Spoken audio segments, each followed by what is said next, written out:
What is going on, guys? This is Dan here. Welcome back into the channel and welcome to episode 44 of Disney Fiasco. Wow, episode 44 of Disney Fiasco. It's absolutely crazy. We're going to have a lot of fun today. We are going to be looking at our favorite Marvel characters. This is going to be a lot of fun. We're going to be talking about a lot of things that is Endgame, Guardians, Spider-Man, like lots and lots of great stuff.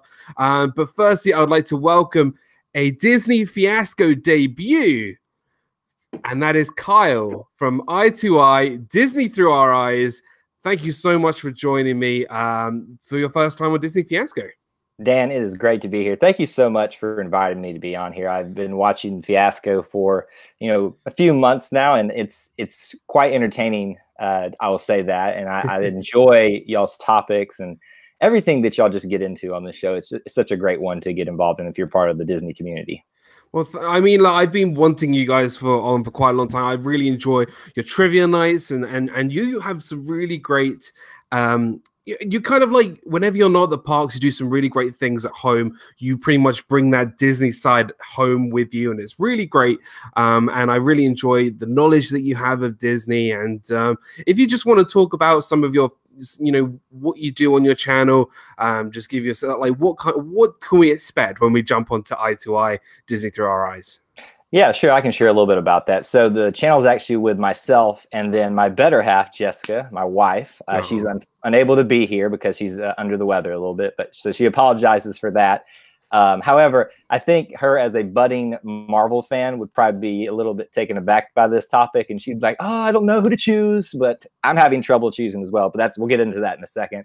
Our channel is basically everything Disney, Marvel, and Star Wars. If it's about those things, we try to cover it. Every Thursday night, we do a trivia, usually with a theme, where the themed questions are worth double the points, and then the random questions are worth just 1 point. So I'd invite you guys to come over there and check that out and be a part of it. It's a lot of fun because some of the answers people give are quite entertaining, and that's probably the comedy factor for me, than why I enjoy doing it.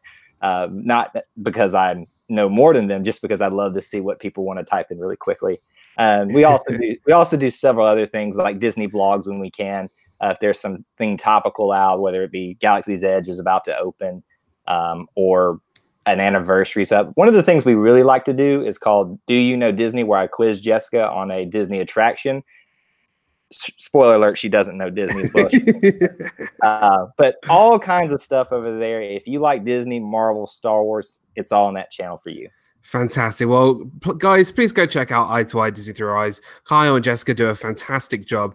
And thank you, Noah, for putting your channel link in the chat. And we've got to say hello to a couple of people. We've got Abby here. We've got Noah.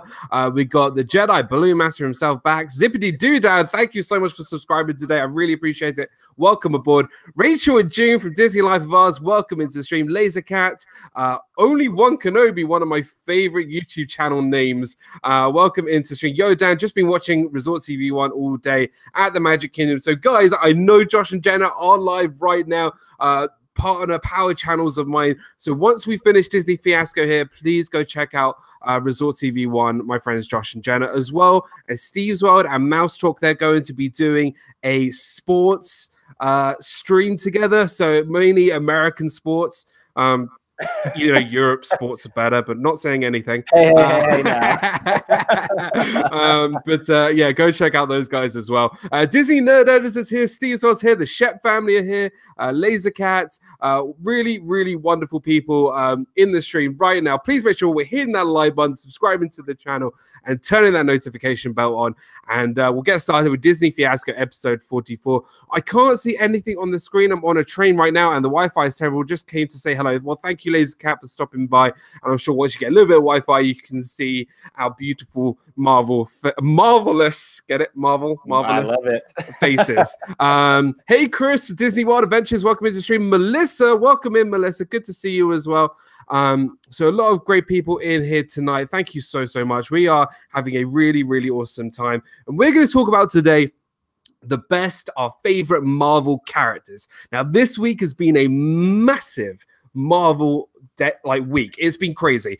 James Gunn reinstated to do Guardians 3. Yes. good. Yes. I mean, that's thank you, Disney, for reinstating somebody that they should never ever fired. And also, we got the trailer for Avengers Endgame. Holy moly, that was insane! I am so excited about that. Kyle, your opinion on Endgame trailer? I don't think I have any more feelings left over from last year to give to Marvel at this point. At the end of Infinity War, I literally sat in the theater and Jessica had to take my hand and guide me out of the theater because of what they did to me. You'll understand why when we get to my number one Marvel character, because they did something to me that I didn't think I was ever going to get over. But anyway, about Endgame, it is looking every bit of the epic finality that we've been waiting for out of the Avengers series, the Avengers franchise to this point. The good thing is we know that the MCU is going to carry on, maybe not the way we want it to because of what might happen in Endgame. But I think they're going to send these characters off in such a great light. And I think you saw that in the trailer where you see homages back to the first Iron Man, the first Hulk, the first Thor. You didn't see Hulk, but the first Thor, the first Captain America. And it's coming full circle. And boy, I didn't think I had any feels left, but when I watched that trailer, I did. Yeah, it was a really great show. Hey, Mouse Talk, what's up, buddy? Good to see you. I know you're going to be going live after this stream. The Endgame trailer was just like you said, I love the fact it paid homage to the original three, Captain America, Iron Man, and Thor. And just look, and I like the fact it was all black and white, as if it was, it was meant to be old, and I really like that. And I like the fact they didn't really show any of the people who died, because they most likely they're not dead. They didn't show any Thanos, which I think is brilliant. Hey, Rosie Ram, welcome. Kay Atwood, welcome into stream. Thank you so much for stopping by. And I think this trailer has got me really pumped. And when James Gunn was reinstated to Guardians 3, I was like, right, we're going to do a Disney Fiasco episode on Marvel characters, because I think it's the perfect week. It was like Marvel week, Marvel March week, I'm going to call it. And that's what we're going to do today. Just very quickly, Guardians 3 with James Gunn. Approve, yes, great.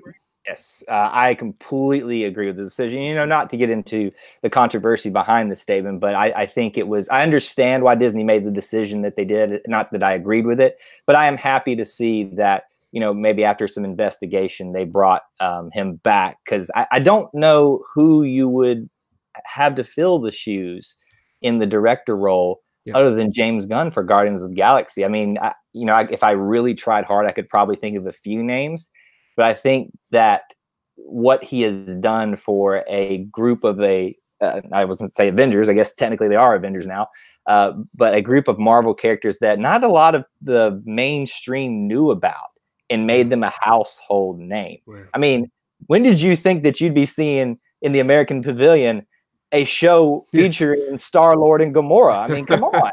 Who thought that was coming? Thanks to James Gunn, you have that now. Yeah, and I think without James Gunn, we wouldn't have had some of the amazing characters, which I think we're going to get into. So let's start off. As you are my guest, Carl, I'd like you to go first. Who is your favorite or the first one on your list? What is, the one that you think of the most? I don't know how you structured your order, but what is the first one you're going to talk about? Well, see, here's the thing about my order. There is no order except for number one. But I can come up with a out of this giant list that I have assembled here. Get it assembled, Avengers. When I look at this one, I'll start with my, I guess, number 3 out of this. And when you include a top 5, a top 3, something like that, you've got to, I feel like, include one of the original Avengers. And for me, that's got to be Captain America. Okay. I don't know how I would have felt about the Avengers franchise if they hadn't chose Chris Evans. And at the time when I saw him selected as Captain America, I think I was probably a little bit kind of like, okay, that's interesting. He did Human Torch for Fox, and it maybe not, that wasn't that good. But when he came in and he embodies what Steve Rogers is, right? Obviously the American spirit, but goodness. His character. I love the character of Captain America. Surprisingly, he was not on my list. Now, firstly, I We think can't talk anymore, Dan. I think we could probably have an agreement here that Marvel, what they do right is casting choice. Yes. They have everything, every person they've cast in this MCU has been perfect. Mm-hmm. And you're right. I think Chris Evans has had a just amazing run as Captain America. I think he really personifies the character. I'm not saying that he's, one of, I don't like Captain America, but he just wasn't he wasn't one that I thought of first. Yeah. And a lot of people would be surprised of my connections to Chris Evans, because some of you may know, some of you don't know. I've actually met and spoken to him privately when I was working for Disney. He was in the Bay Lake Tower, and I bumped into him while I was working. And some of you I think I've spoken about this before, and I had to keep it quiet for a couple of weeks because if I tweeted out, hey, Captain America is in, Bay Lake Tower, Walt Disney, when everyone would have flocked to Bay Lake Tower and bombarded him with questions and whatever. But that was a really fun story. I was told that a celebrity was going to be where my work location was, and so I had to keep it quiet. And that was Chris Evans. It was pretty cool. But surprisingly, he's not on my list. But, looking back at the Captain America films, all three have been really good. Mm-hmm. Yes, they have. Whereas you look at Iron Man, the first one is fantastic. And then the two kind of drop off quite a little bit. But Captain America, the first Avenger, was good, and then it just got better and better, and he and everyone is now so compelled. Everyone is really invested in his character. People are so scared that he might actually, at the end of Endgame, we don't know. But people love Chris Evans as Captain America. So I want to ask you, which is your favorite Captain America movie and why? That's a tough one. Because like you said, all three of them are so good. I don't know which to pick. I mean, part of me wants to go to the first one because it is the first one. It's what gave us who he is. And you kind of see why Chris Evans and Steve Rogers are the character that they are. I would probably have to say Civil War because of another certain character who makes an appearance for the first time in there, which we'll talk about in a little bit. I think that kind of jumps up for me. And just the fact that Civil War, it's a great storyline from the comics, if anyone does read the comics. Yep. And to see that brought in some capacity to the screen, and the dynamic between him and Tony there, the problems that they go through, not to go too much into it to spoil it for anyone who hasn't seen it. It was very gut-wrenching at the end to see their friendship, in essence, get strained, and for very real, understandable reasons why it would be strained at that point. So that one, for me, Civil War has probably got to be it. I know Walt from Mouse Talk is Cap's favorite, and he says, Cap is my all-time favorite Marvel character. Winter Soldier is the best Marvel movie, period. And I would say both Winter Soldier and Civil War could be put easily in the top 5. And things with Civil War, I remember seeing that, and I'm a Team Iron Man fan. I was always Team Iron Man. But I came out of that movie and I was just like, yes, I'm Team Iron Man, but I can see both sides. Mm-hmm. I can see them, why Cap would be, angry at Stark and Stark be angry at, Bucky and Cap, and just it's just, when he says he's my friend and Iron Man goes, so was I, and they start going at it, I'm just like, yo, this is powerful stuff. And that's the thing that the Russo brothers even said when people were asking them, what do you think people will take away from Civil War? Yeah. The fact that there is no right side, because you can understand Iron Man's anger. You can understand Cap's reasons why he did what he did and why he, and it's just like, I'm Team Cap here. So we were on the opposite sides here, but I understand the anger from Tony, but I'm staying firmly over here with Captain America. Yeah. Welcome our Disney Adventures, Ohana. Welcome into the stream. Just, I think as an original Avenger, as a leader, no one is better than Cap. So fantastic choice, an obvious pick, but not on my list, because my list comes from the same movie, Civil War. and it's we got introduced it, and everyone lost their minds, and it was by one word, and that was Underoos Spider-Man. Holy moly! Like when you think of Marvel, not just in the MCU, you think of Spider-Man. It's like apart from Batman and Superman, the most iconic superhero of all time is Spider-Man, apart from Batman and Superman. Because, you know, everyone resonates to Spider-Man, you know, especially this comic book community way back when people were kind of like, it was more of a minority thing. Everyone was like that, considered that nerd, that geek. And that's exactly what Peter Parker was. They put on the mask and he kicked butt. That's what he did. And, you know, everything about Spider-Man in Civil War and Homecoming and Infinity War is just so awesome. Like Tom Holland, I'm gonna say right now, way better than Tobey Maguire, way better than Andrew Garfield. Yes. He is Spider-Man, and not only is he Spider-Man, he's Peter Parker, because you can't have a good Spider-Man without a good Peter Parker. Yes, yeah, I would completely agree with you on that, Dan, because this is what I always said about the original trilogy for Spider-Man. Tobey Maguire was, in my opinion, a great Peter Parker. And with the other two, Andrew Garfield was a pretty good Spider-Man. Yeah. But neither one of them could capture the essence, the whole essence of the character, the duality of Peter Parker and Spider-Man. Tom Holland is Peter Parker. He is Spider-Man.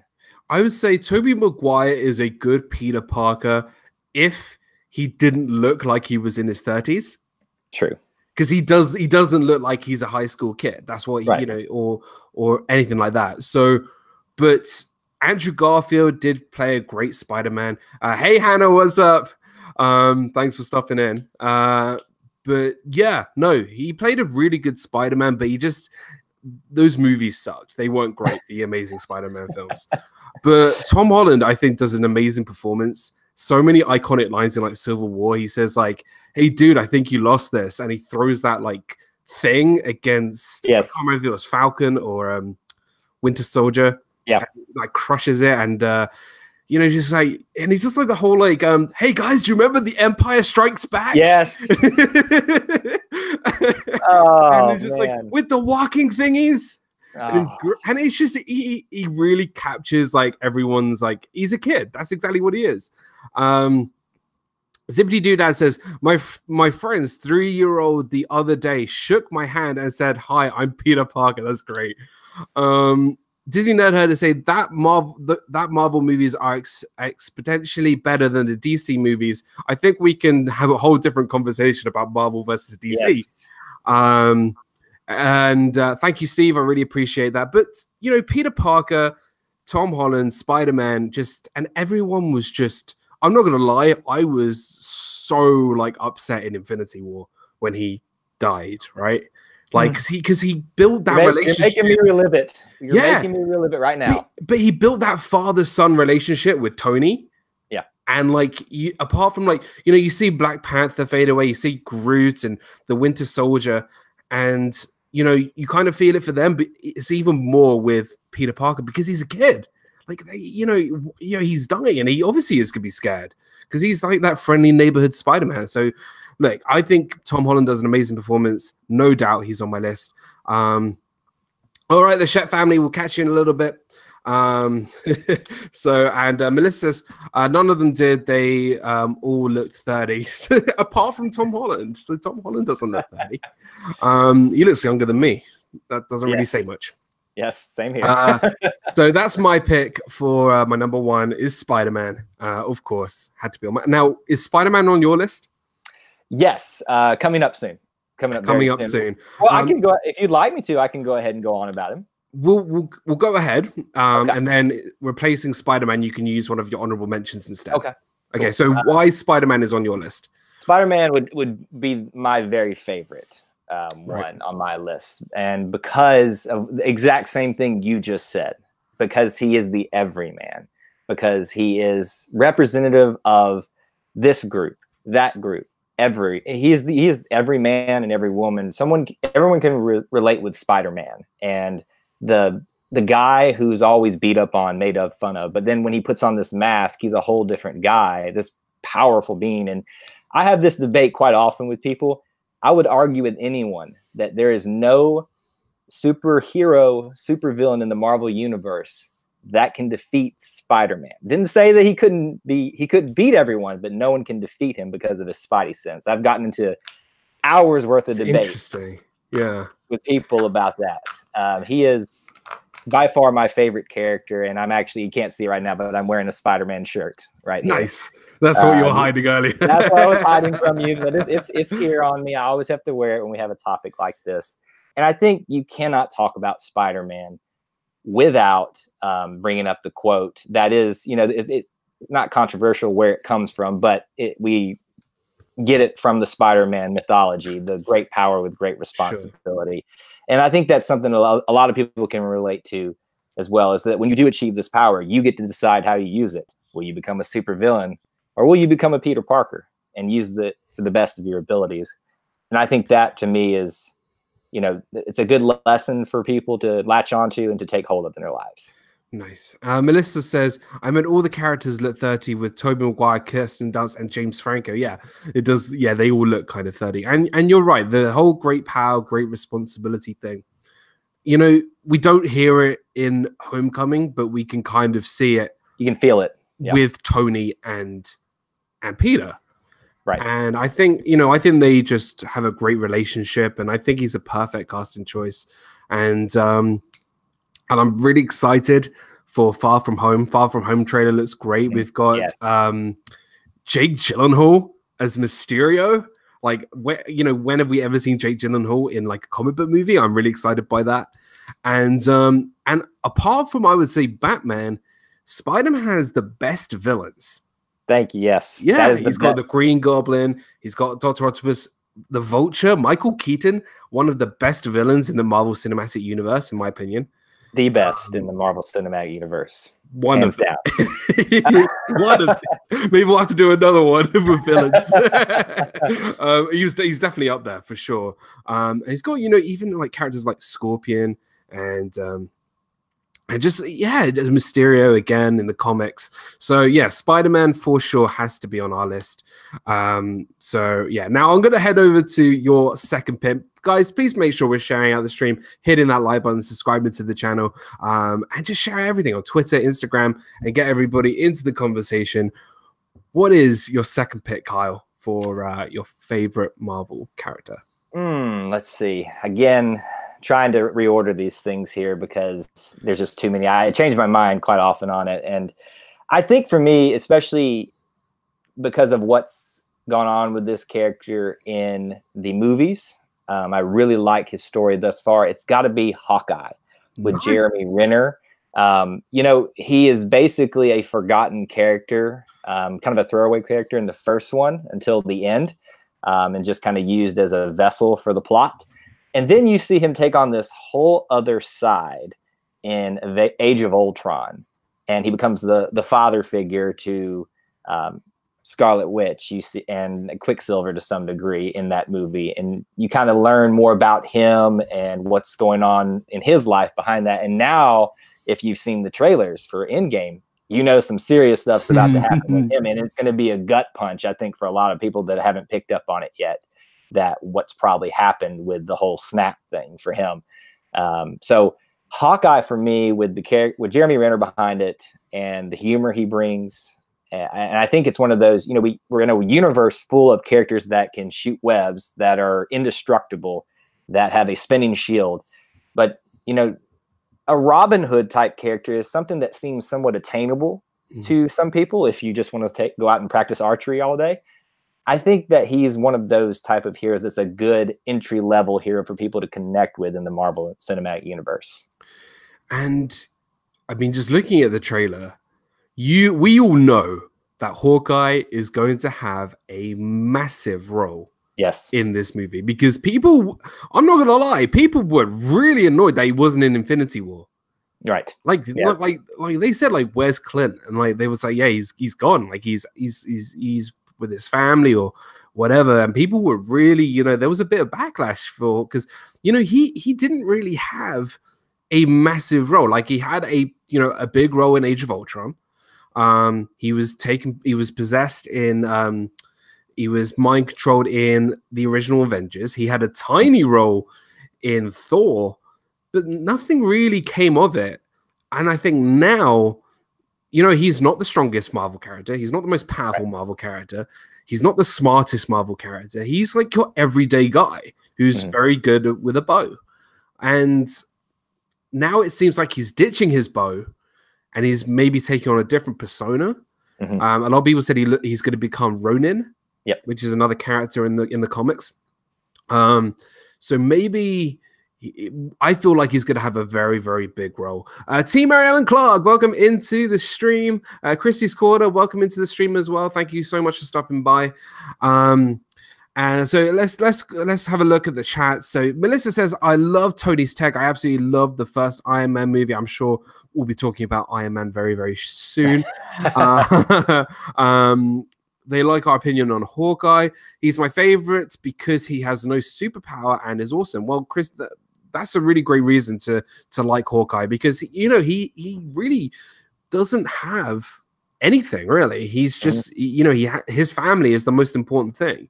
And we kind of get that backstory between him and Natasha having that kind of connection in terms of friendship. Hey, Adam, what's up, buddy? And now, kind of like now this snap thing has happened. He's going to have a much bigger role than we've ever seen him. Yeah, and I think he has the line in Age of Ultron too, where they're battling all of Ultron's army, and he and Scarlet Witch are like in a corner somewhere after getting blasted away. And she's scared and doesn't want to fight back. And I think the line, it's so meta. He just says, we're fighting an army of robots and I'm a guy with a bow.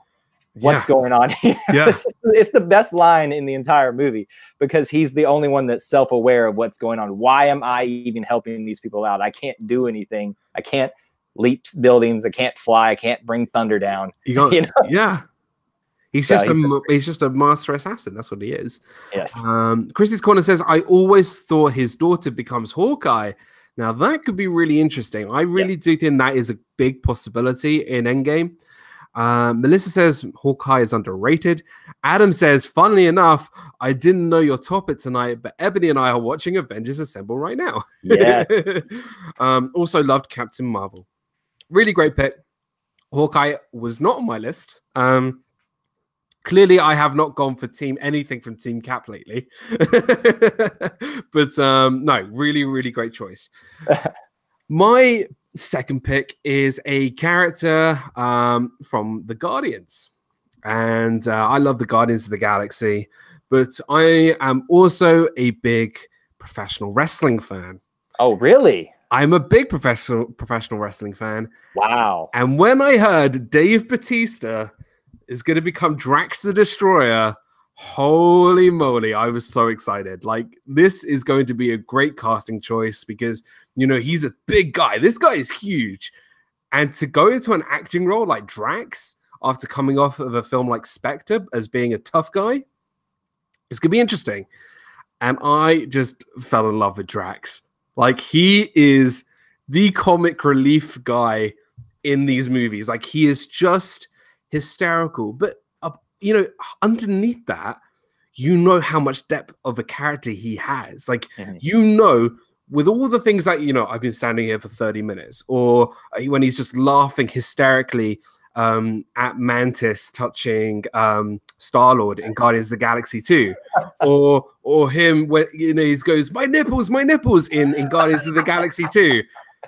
Under all that humor, like, he has a agenda where he wants to kill Thanos. Like, he is the guy who has that personal vendetta from the start, even before the snap in Guardians 1, that Drax is like, right, that is my target. I'm going to take out Thanos with these knives. And that's what he is. And he's got a reputation. Everyone knows him as like, this is Drax the Destroyer. Like, he's got like the Destroyer on the end of his name. So he's a tough guy. But it's just funny because like this, like, why am I putting my hand to my throat? Or just like it's a metaphor, dude. He is just so awesome. Hey, Pizza Studios, welcome into the stream. I figured that after watching your Yak and Yeti Disney food review, man. yeah, just Drax. Just he's just made Guardians that much better, and the movie's so much better. And I just love his just his whole character is great. So yeah, Drax had to be on my list. What do you think of Drax the Destroyer? Well, to take what you said about Drax a step further, yes, he's this big brute that just is out there to be the tough guy, but then he's got that one drive to kill Thanos with those giant daggers that he shoves in his boots every single time. But why does he want to do that? Because of what happened to him in his past. And I think that's what, if not to bring up the topic of DC versus Marvel again, but I think the problem that DC has is they don't give us two sides of a character. They give us the brooding side in DC, but they have a hard time connecting us with them on a more personal level. Drax is funny. He's strong, but he's doing it because of the love of the family that he lost. Yeah. And I think that's why people connect with him, because they understand why he's the tough guy now. They understand why he has the name Destroyer, because he's got a vendetta against everyone and Thanos that is evil. But then you've got this humor. I mean, he is some of the funniest parts of any Guardians of the Galaxy movie. The whole, or in Infinity War, I can stand incredibly still, and you just see him bringing the chip up. And then, I was like, "What is this?" Normally that's not like anything funny, but it's because this giant guy doing this ridiculous thing. It's the funniest thing in the world, and it plays really well. And I think for a guy like, I didn't know who Dave Bautista was before I started. I heard him got cast, but I'm sure if you were a wrestling fan, you knew. And to just see this nobody, for me personally, come out of nowhere, seize the role and make it their own, I love it. Dave Bautista did a great job of bringing Drax to life on the screen. Chrissy's Corner says Guardians of the Galaxy is much more humorous than the other Marvel movies aside from Ant-Man, but I've noticed that they have started to put more humor in the more recent other movies. And that has not only done in the Marvel films, but you will notice in like the DC. I know we bring up DC a lot, right? But DC have always been like a catching up game. Aquaman was quite humorous. We know that Shazam is going to be very funny if you've seen the trailers. But you're right, Guardians was like that first, because before then we had Iron Man 3, we had Thor: The Dark World. These weren't funny movies. Right. They just weren't. And when Guardians came along, like this just changed everything. It really did. Christie's Corner also says, I'm not a big fan of the DC movies, but I do like their TV shows. I feel the show more dimension in their characters on the TV shows. And I'll tell you what, I've just finished watching season 2 of Arrow, and I really enjoyed it. Welcome, Amy Scott, into the stream. AGC Magic TV, wondering about your Funko Pops. Do you have the Stan Lee ones? Oh, up here? No, I don't have Stan Lee in there. I had to think about it for a second because there's so many stacked up here you can't even see. But I have probably my most prized one is probably this Toy Story, the Toy Story 20th anniversary ones. I have all of those.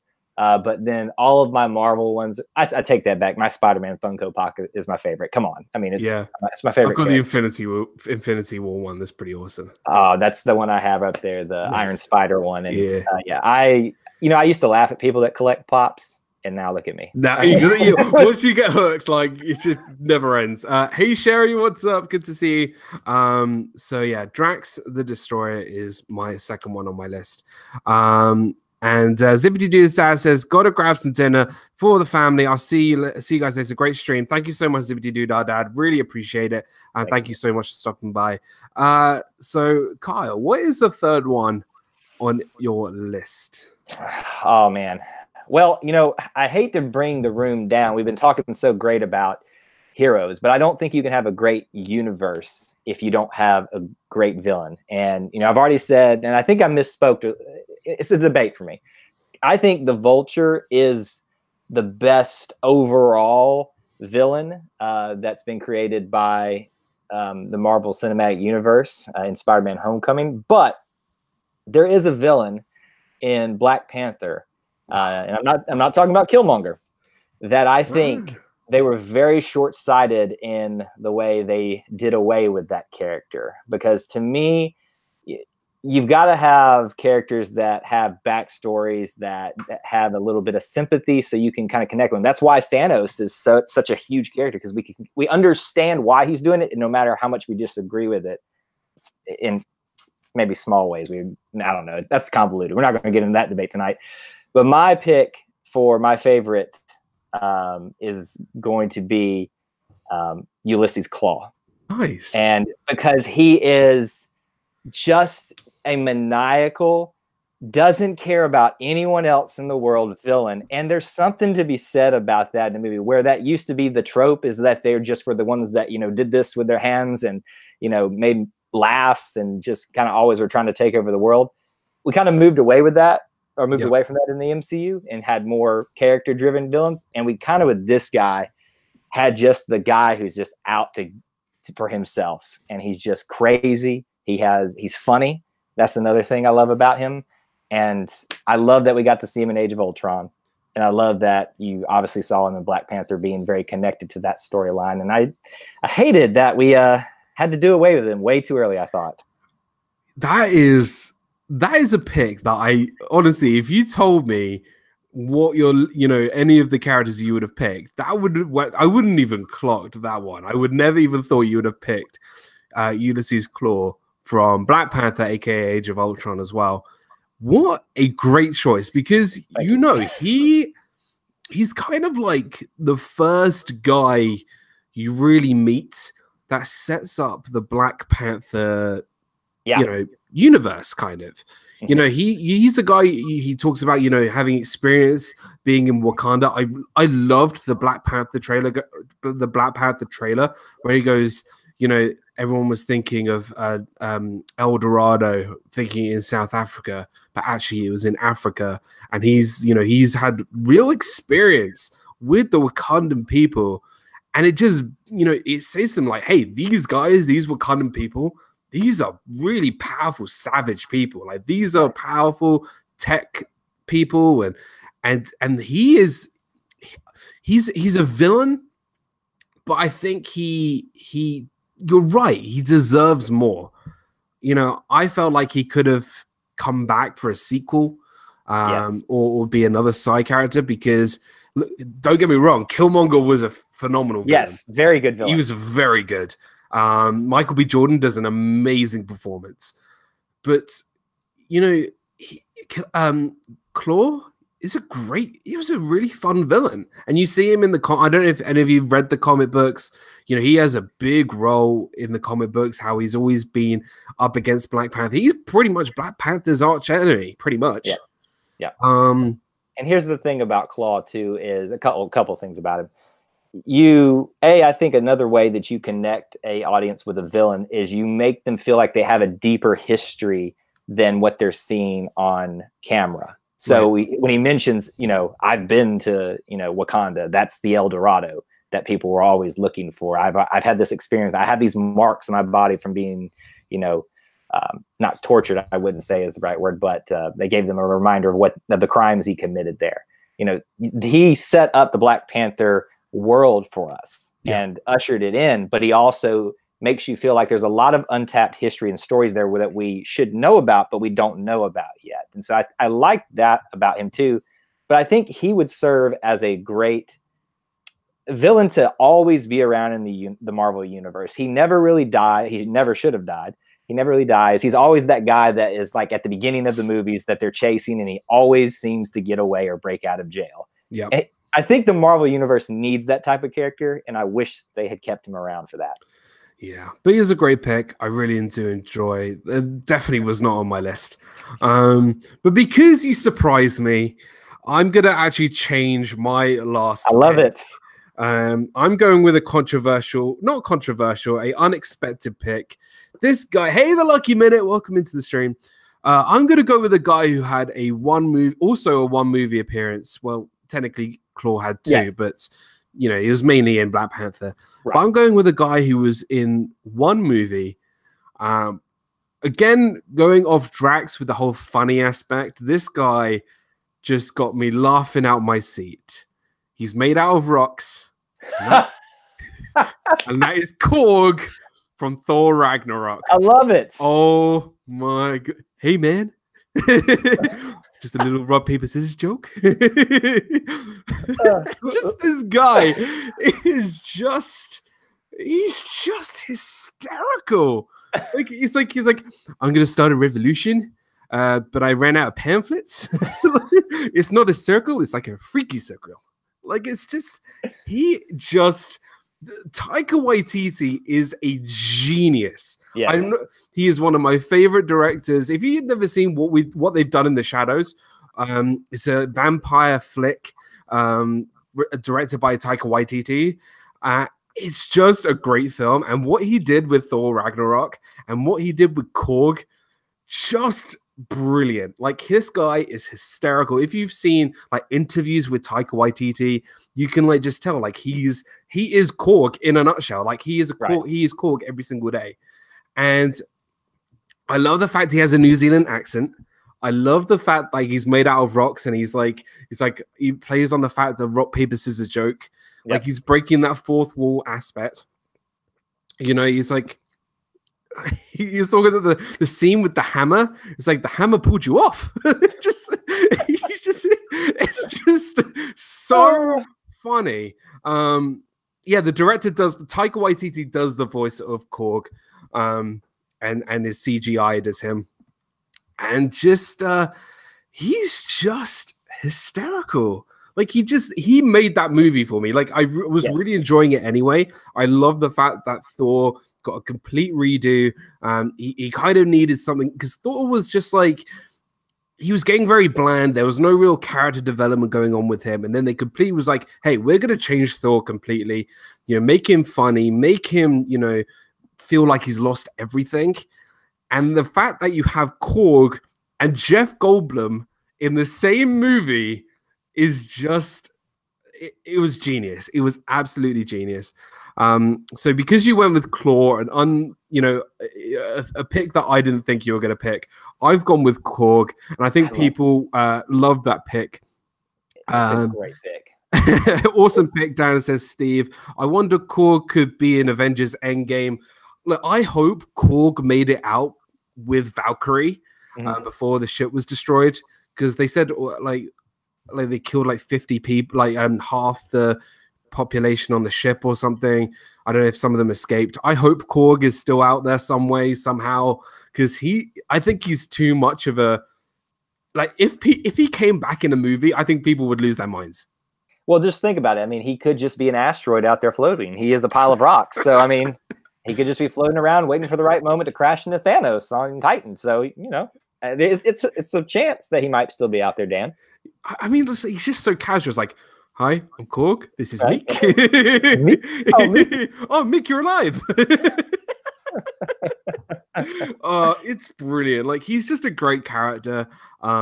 Just genius. So Korg is on my list. I had to change my pick. But just really, really fun. We'll keep going because I'm assuming you have more than 5. So I'm gonna just ask you what the next one is on your list. All right. Well, let's give some love to the ladies here. Because we've got a lot of great heroes and villains in this universe that are ladies, and I think you could go with an obvious one like Black Widow. You could go several different other routes, but for me, got to give some love to the Ant-Man franchise. Wasp playing Janet Van Dyne is one of my favorites. When I saw the Ant-Man movie was announced for the first time, I was more excited about the fact of Wasp coming to the screen than I was Ant-Man. And so when you don't see her in her Wasp identity, except for a cameo at the end of Ant-Man, I was disappointed that she didn't get to do that, but I'm glad they took the time to build Janet Van Dyne's character and give her a chance to kind of give her a backstory. That's how Marvel does it so well. They introduce characters, give them some character development, and then bam. Here's the hero or the villain that you wanted to see the whole time. And then Ant-Man and the Wasp, we obviously get the Wasp, and she just kicks butt. Honestly, she seems like she's more, she has better ability to be a hero than Ant-Man does at times, because she's a total she's just awesome. I don't know. I have a better word for it. I love the Wasp. She's great. And I think she does she really gets involved with Ant-Man and the Wasp, the Ant-Man sequel. Really, really great character. And I'm going to put it out there because people have not really been talking about the Wasp or Hank Pym when it comes to Endgame, because spoiler, they got disintegrated, dusted, whatever you call it as well. Right. And I think people overlooking that Wasp will have a big part as well, because we know that the quantum realm is going to have is going to be an important role, going to be an important scene, because I think no time or space is involved in the quantum realm. So clearly, I think when all the Avengers suit up in their white suits, people think they think they're going to go to space. I think they're going to go to the quantum realm, and Ant-Man is going to try and connect, him and the Avengers with Wasp somehow. Right. And that will link them into the Soul Stone somehow. I think Wasp is actually going to have, a role in Endgame, and I think people are really overlooking this because she was one of the original Avengers. If you go back to the comic books, it was her, Ant-Man, Thor, and Iron Man and the Hulk. Cap wasn't one of the original Avengers.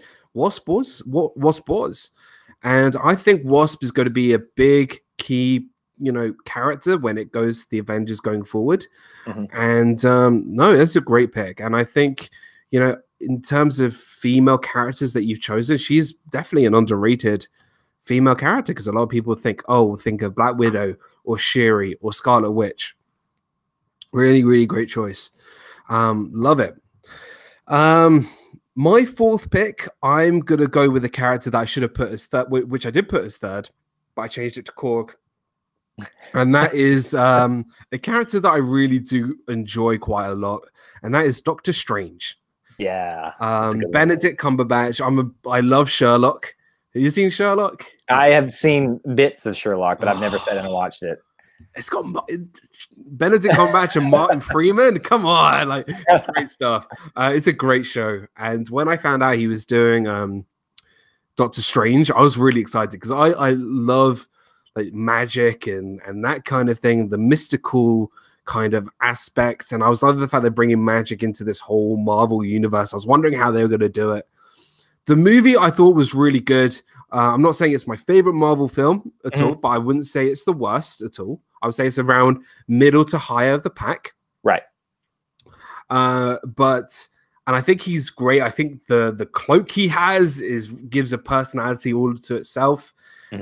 But I think I fell in love with this character more in Infinity War, because he really does now have a really big role. And just the way he interacted with Tony was really, really great. Christy's Corner was saying, I like Doctor Strange too. He's cocky, but not too cocky, which I quite like, because Tony's also cocky. And how they played it off with each other. Two, billionaires making their fortune, and then they lost a lot and they kind of had to train themselves, one to become an Iron Man and one to be sorcerer. It's kind of cool. All right, guys, need to go to make dinner. These hungry kids. All right, Christy's Corner, thank you so much for stopping by. Red Armstrong, welcome into the stream. Thank you so much for stopping by. I really do appreciate it. So yeah, Doctor Strange, I really do quite like, and I like the fact that he is the only one that knows how this is going to end. Yep. And I think it's brilliant. That little plot point is brilliant. And here's the thing about Doctor Strange too. You almost got the feel that he and Tony were vying for the future of that universe as the leader of it, because you see their egos clashing. You see that they both, have a very unique set of skills. And to quote another movie that's not even Disney, but I really like that dynamic. And one of the best lines of Infinity War is when you see them on that ship with not Corvus Glaive, but Ebony Maw. And he looks at Spider-Man, looks at Tony and goes, "Who is he, your ward?" And that's like the best, fourth wall break ever, making fun of other, franchises and other characters, just to say, who's this kid, your ward? That's the best line that he has in that movie, I think. But his importance, he's the guy that gave the name for this next movie we're about to watch, Endgame. We're in the Endgame now. He says probably the most important line in the Marvel Cinematic Universe to this point. So I think a lot of people, when they saw Doctor Strange come into the screen, they were kind of like, I don't know how this magic stuff's going to work in it. But I think they did a good job of trying to scientifically explain it. but there's still an edge there that you just can't understand it, and it's still very mystical, and it gives you the best of both worlds. I think a little realism with a little mysticism as well. Yeah, it was a tough character to crack, but I think they did a really great job. Yes. And when I rewatched Doctor Strange, I was like, hey, there's a lot of Sherlock-y kind of themes to this. Like, it's kind of, you know, like, it really does. It's bizarre, but I love it. Dan Grace J had to head out to get ready for our stream. Thank you, Mouse Talk. I'll send everybody over as soon as you're finished. Thank you so much for stopping by. Really do appreciate it. So Doctor Strange is on my list. Now, what I would like to do now, thank you for everybody's really great input on their chat. What I'm going to ask now is to just go through our list, top to bottom, and then I would like you to think of one of your favorite Marvel quotes, and then we'll start wrapping things up. So what was your number one? Wrap it into one down to how many you have. And then, hey, Jamie B, welcome into the stream. And if you could think of a Marvel quote, that's one. It doesn't have to be your favorite, just one that that springs to mind. Go for it, and then we'll do plugs and things. So, so what was your number one, and start going down from there. Well, yeah, let me kind of get my list back in order here. Number one for me was Spider-Man. Nice. Then it would be followed by Ulysses Claw, then Hawkeye. Nice. Then it would be, getting into the honorable mentions that we discussed, it would be Wasp. And if I remember correctly, trying to remember the last one I said. And do you remember which one the last one? I've talked about so many that Captain America. How did I forget America? Holy crap! He's actually number 3. Wow, that was so long ago when we talked about that. Let me actually come back to you on my quote, because I've actually been trying to look up the quote from Captain America that I wanted to share with you guys, because I think, to me, it's such an awesome, like, it's a very solemn quote, but it's an awesome one. So I'm going to look that up while you go through yours. Nice. Well, my quote's fun. My quote's a funny one. So, but my list went like this: it was Spider-Man, Drax the Destroyer, Korg, Doctor Strange, and Iron Man. And then some other honorable mentions. I've got Black Panther, Rocket, the Winter Soldier, and Nick Fury. Lots of great characters there. And one of my favorite lines from Infinity War was when Tony Stark goes, it means go home, Squidward. I love that line when he says that to Ebony Maw. He says, go home, Squidward, go home, Squidward. I just was cracking up, man. It was just so funny. But lots of great lines. Rocket laughing in Guardians 1, like 12%. Like, that just is funny as well. How about even in Infinity War? Because I think that you could go on and on about those quotes, and they're for funny ones, especially. You're in the Battle of New York with the first of Thanos' children, and you see Doctor Strange, Iron Man, and Bruce Banner all together. And he says, all right, you're going to join the party? And then Hulk can't do his thing. And he goes, dude, you're embarrassing me in front of the wizards. Oh, it's great. It's awesome. Now, I do have that quote ready if you want mine. Yeah, go for the quote, and then we'll do plugs, and then we'll head out. So I'm going to share it from, I think this is the one that it's been taken from the comics. And, of course, that could be, very unoriginal and use with great power comes great responsibility. But I'm not going to. I'm going to use a Captain America quote, and I believe it was actually stated by Agent 13, a.k.a. Sharon Carter, in Civil War. And this is the version from the comics, I think. And it says, let me make sure I have the right one. When the mob and the press and the whole world tell you to move, your job is to plant yourself like a tree by the river of truth and tell the whole world, no, you move. And I think that personally is the epitome of Captain America as a symbol of righteousness, as a symbol of everything that's good about him, about humanity. To know when it's time to finally stand up to everyone else that's telling you that something is right when you know it's wrong. And it takes a strong person to do something like that. And I think that's a great quote for people to live by. Awesome. I love that line. It really, really resonates to lots of people. And yeah, really, really awesome. Well, Thank you, everybody. Episode 44 is in the books. A massive episode of Marvel characters. What a great Marvel week. It was absolutely amazing. Thank you so much for joining us for episode 44 of Disney Fiasco. What a real fun stream. I want to give a big thank you and shout out to Eye Disney Through Our Eyes. Kyle and Jessica do a wonderful YouTube channel. So please go check these guys out. I'll put all the links in the description box down below. Are there any plugs, guys? I know you do live streams. Just a little bit quickly before we'll head out over onto Mouse Talk's channel. Yeah, a couple of things here. Social media wise, we have Facebook, Twitter, and now Instagram. Yes, I'm learning Instagram and terrible at it. But if you want to watch that fiasco, to use your phrase here tonight, come on over to Instagram. We also have a Facebook group where we kind of use that as a discussion forum. If you guys want to come over there and join it, it's called Disney Through Your Eyes. It's attached to our page, so you can check that out. And then on the channel stuff, just on Thursday nights, the trivia is the main thing we do every single week. And on Fridays, we try to get out some Disney vlogs for everybody, and with random videos here and there whenever we have something topical to talk about. So if you haven't, come on over and check out the channel. Fantastic. Well, thank you so much again, and hopefully you'll come back and we'll have to do maybe another Marvel or even a Star Wars stream. Yes, that would be awesome. And maybe even a Star Wars Sunday, because I know you're a big Star Wars fan. As you know, we've been doing our Star Wars Sundays, talking about the movies up till episode 9. But thank you again, Carl. I really do appreciate it. Yeah, we'll definitely have to have you back on soon. As for me, Disney Dan, thank you. Well, guys, you can follow me on Twitter and on Instagram, and all my merchandise is on Spreadshirt, and you can find all of that in the description box down below. Yeah, please go follow me all over social media. And yeah, and hopefully a vlog coming out tomorrow. Disney Food Friday this week was awesome. I did a live review chat of Endgame trailer, which was great, and I also did a stream of Guardians of the Galaxy Volume 3. Really awesome, guys. This week has been absolutely great, so thank you so much. We just reached 1,150 subscribers, which is just crazy. We're on our way to 1,200, which is just absolutely nuts, and we are getting our way to our monetization.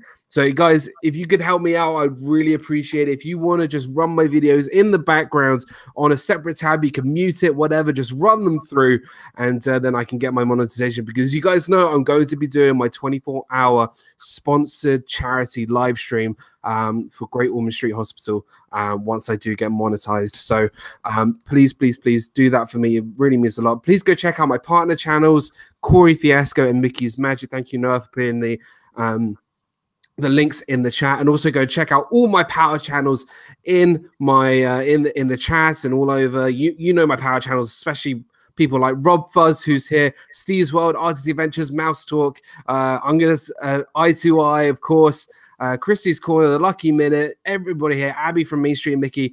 Everyone here is my power channels, and all you guys are my friends, not my subscribers. We are friends, whether we've met yet or not. Guys, what a wonderful week. I look forward to episode 45 of Disney Fiasco next week. Now, what I'd like you to do is head over to Mouse Talk's channel, because Steve and Walt will be talking about some sort of American sports thing. Just saying, like, today was the start of Formula One season and the finals of the Six Nations. So Steve and Walt, if you want to invite me onto it, I'm, whatever. hint, Six Nations, Formula One, whatever. Okay, it's fine. It's fine. Just okay. Yeah, thank you guys so much. I really appreciate it. Go check out those guys, and it'll be so much fun. And also go check out also my other power channel, Resort TV 1. They are live at the Magic Kingdom right now. Go say hi from me, and I'll see you guys over there, because they're doing an all-day stream. So thank you guys so much. Live your life with a smile each and every day, and I'll see you guys real soon. Have a marvelous week, everybody. See ya.